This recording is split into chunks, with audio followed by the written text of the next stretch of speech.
வீட்டில் மார்க்கத்திற்கு முரணான காரியம் நடைபெறும் போது நாம் அந்த நேரத்தில் அந்த சபையை புறக்கணிப்போம். உதாரணம், ஜனாசாவை எடுத்து சொல்லும் போது மார்க்கம் காட்டித்தராத காரியம் நடப்பதால் நாம் ஜனாசாவை பின்தொடர்வதை புறக்கணித்து அடக்கம் செய்யும் போது கலந்து கொள்வோம். இதே நிலையை திருமண நிகழ்ச்சியிலும் பொருந்துமா? வரதட்சணை இல்லாமல் வீடியோ திருமணத்தில் எடுக்கும்போது வீடியோ எடுக்கும் நேரத்தை புறக்கணித்து மற்ற நேரத்தில் கலந்து கொள்ளலாமா? மாற்று மத கல்யாணங்களிலும் செல்லலாமா?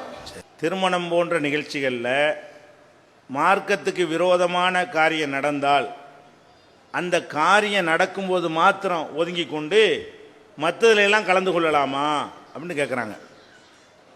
அது அப்படி மார்க்கத்தில் கிடையாது. ஒரு காரியம்னு சொன்னால் அதில் உள்ள எல்லாம் சேர்ந்து தான் அந்த காரியம்.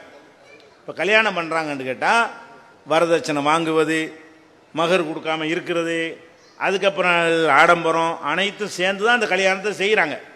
அப்போ எப்போ வரதட்சணையை வாங்கி விட்டார்களோ அது சுன்னத்தான முறையில் அந்த கல்யாணம் நடக்கலன்னு ஆயிடுச்சா இல்லையா? நபி வழியில் அந்த திருமணம் நடக்கலன்னு ஆயிடுச்சு.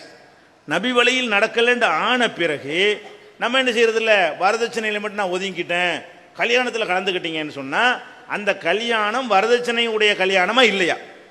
அப்போ நீங்கள் ஆதரித்தது வரதட்சணையோடு நடக்கிற கல்யாணத்தை ஆதரிச்சிருக்கிறீங்க.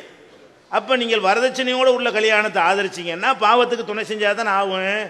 அதனால் நம்ம என்ன செஞ்சிடக்கூடாது, தீமைகளை நாங்கள் பிரிச்சுக்கிடுவோம், தீமை நடக்கிற அந்த ஒன்றை மட்டும் ஒதுங்கி கொண்டு மற்றதில் போய் சேர்ந்துக்கிறோம்னு சொல்லக்கூடாது. ஒரு சபை கல்யாணங்கிறது ஒரு சபை, அதில் உள்ள எல்லாம் சேர்ந்து பல காரியங்கள் இருக்கும் பொழுது அதில் 2 கெட்ட காரியம் இருக்குமையானால் அதில் மொத்தமாக நம்ம புறக்கணிக்கணுமே தவிர அந்த கெட்ட காரியம் வீடியோ எடுக்கும்போது மட்டும் வெளியே வந்துட்டு வீடியோ எடுத்து முடித்த பிறகு உட்காந்துக்கிறேன்னா இது என்ன அர்த்தம்? அதை நீங்கள் ஆதரிக்கிறேன்னு அந்த சபையில் உள்ள நடந்த செயல்களை அங்கீகரிக்கின்னு அர்த்தமாயிரும். அப்படித்தான் அல்லாஹ் எடுத்துக்கொள்வான். என்ன குர்ஆன் அல்லாஹ் சொல்லி காட்டுகிறான், அன்இதா சமீத்தும் ஆயாத்தில்லாஹி யுஸ்தஹ்ஸு பிஹா வ யுக்ஃபரு. அல்லாஹ்வுடைய வசனங்கள் கேலி செய்யக்கூடிய சபைகளிலும் அல்லாஹ்வுடைய வசனங்கள் மறுக்கக்கூடிய சபைகளிலும் நீங்கள் செல்ல நேர்ந்தால் ஃபலா தகுது மாகும், அவங்களோட நீங்கள் அமராதீர்கள். இன்னக்கும் இதம் மிசுலுகும், அப்படி அமர்ந்தீர்களேயானால் நீங்களும் அவங்களை போன்றவர்கள் தான். அப்போ அந்த சபையில் எப்போ வரதட்சணை வாங்குறானோ அந்த சபையே சேர்ந்து அல்லாஹ்வுடைய வசனத்தை மறுக்கிறான்.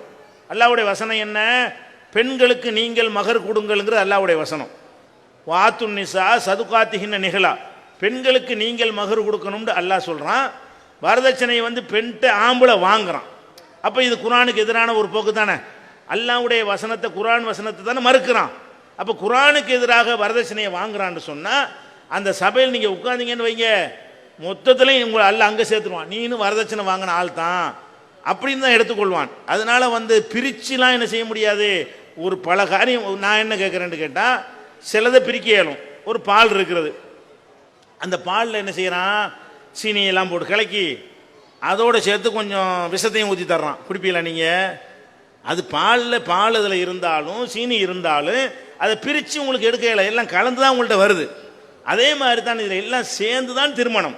அதில் உள்ள ஆடம்பரம், அதில் உள்ள வீண் விரயம், அதில் உள்ள ஆடல் பாடல் கூத்து, அதில் உள்ள தாலி, அதில் உள்ள மாவிலை தோரணம், அதில் உள்ள வரதட்சணை, அதில் உள்ள அல்லி பைனகுமா, அம்புட்டும் சேர்ந்ததுக்கு பேர் தான் திருமணம். எல்லாம் சேர்ந்து ஒரு பொருள் தான். சரி, அப்படி கூட வேண்டியதில்லை. இப்போ நம்ம ஒரு விருந்துக்கு போகிறோம், பயங்கரமான ஒரு சூப்பரான பிரியாணியெல்லாம் வச்சு பக்கத்தில் 2 கழுதை விட்டையும் வைக்கிறான். கழுதை விட்டையை தள்ளி விட்டு தின்ட்டு வருவீங்களா?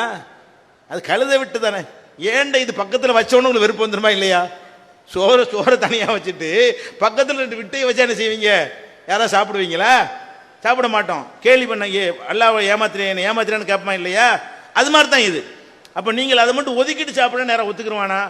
நம்ம இலையில கொண்டாந்து நம்ம தட்டில் கொண்டாந்து வச்சவொன்னே என்ன செய்யணும், இவன் விருந்து போடல நம்மளை கிண்டல் பண்ணுறான், இவன் விருந்து போடுறான், அதுக்குரிய கண்ணி எப்படி செய்யலைன்னு நினைக்கணுமா இல்லையா? அப்போ உங்கள் சோத்து விஷயத்தில் மட்டும் கரெக்டாக இருப்பிய, மார்க்கத்தில் இருக்க மாட்டீங்களா? அப்போ அதுலேயும் அதே மாதிரி பார்க்கணுமா இல்லையா? அப்போ அல்லாஹ்வுடைய விஷயம் சுன்னத்துப்படி கல்யாணம் நடக்கிறது. வரதட்சணைங்கிற கழுத விட்ட, ஆடல் பாடல் கழுத வச்ச, மியூசிக் போட்டால் அது கழுத விட்ட, தாலி கட்டினா கழுத மட்டும் சேரதா இல்லையா? அப்போ பிரியாணியை நான் அதை மட்டும் ஒதுக்கிட்டேன்னு எப்படி சொல்ல முடியும்? அப்போ இதில் ஒதுக்கிட்டேன்னு சொல்லுங்க, அது அல்லாஹ் ஏற்றுக்கிறோம். இப்படி யாரும் செய்ய மாட்டோமே.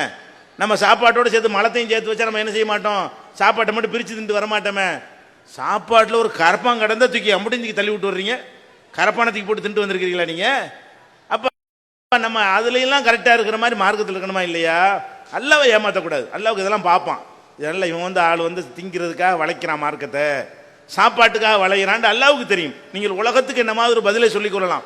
ஏன் இதை வெறுக்க மாட்டேங்கிறான், இவனுக்கு ஏன் கோவம் வர மாட்டேங்குது? இவ்வளவு ஒரு தீமை நடக்கிற சபைன்னு தெரியும் போது அவன் அனுசரிக்க நினைக்கிறானே தவிர படைச்ச என்னையும் அவன் அனுசரிக்கல, என் தூதரையும் அவன் மதிக்கலன்னு எல்லாம் இருக்க மாட்டானா? என் இறைவனுக்கு மாத்தமா நீ போனா போடா, நீ வேணாம், எனக்கு ஒட்டு வேணாம், உறவு வேணாம்னு உனக்கு சொல்ல முடியல. உனக்கு மாமா மச்சான் சொந்த பந்தம் பெருசா தெரிகிறது, அவன் வாங்குற வரதட்சணை பெருசா தெரியல. அப்படிதான் நல்லா எடுப்பான்.